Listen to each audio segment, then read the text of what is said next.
మండు వేసవిలో కుండపోత వాన చిక్కోలు జిల్లాను తడిసి ముద్ద చేసింది. గత 3 రోజులుగా ఎడతెరిపి లేకుండా కురుస్తున్న వర్షాల కారణంగా ఈరోజు మామిడి రైతు కుదేలయ్యాడు. జిల్లాలో మునుపెన్నడూ లేనటువంటి పరిణామాలు చోటు చేసుకున్నాయి.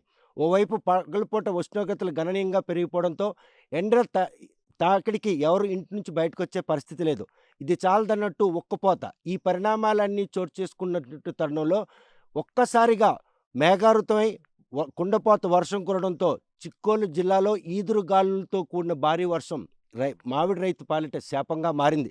ఉద్యానవనాలకి ప్రాధాన్యత ఇస్తున్న ఈ నేపథ్యంలో పంట చేతికొచ్చిందన్న టైంలో ఇలా కాయలు రాలిపోయి రైతు మాత్రం పూర్తిగా నష్టపోయే పరిస్థితి.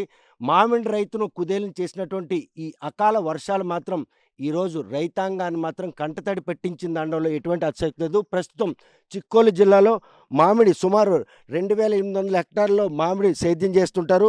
పంట ఈ తోటలు వేసినటువంటి రైతులు మాత్రం ఆ తోటలను కొనుగోలు చేసే నాదుడు లేక వాటిని పరిరక్షించుకునే పరిస్థితి లేదు. ఇటువంటి అకాల వర్షాలు మాత్రం వారి పాలిట శాపంగా మారగా వీటిని కొనుక్కున్నటువంటి కొనుగోలుదారులు కూడాను పంట చేతికొచ్చింది, ఇంకా కోతకు టైం అయినటువంటి టైంలో నిన్న 3 గంటల సమయంలో ఒక్కసారిగా ఆకాశం మేఘావృతమై ఈదురుగాలులతో కూడుకున్న భారీ వర్షాలు మొత్తం మామిడి కాయనంతటి కూడా నేలపాలు చేసింది.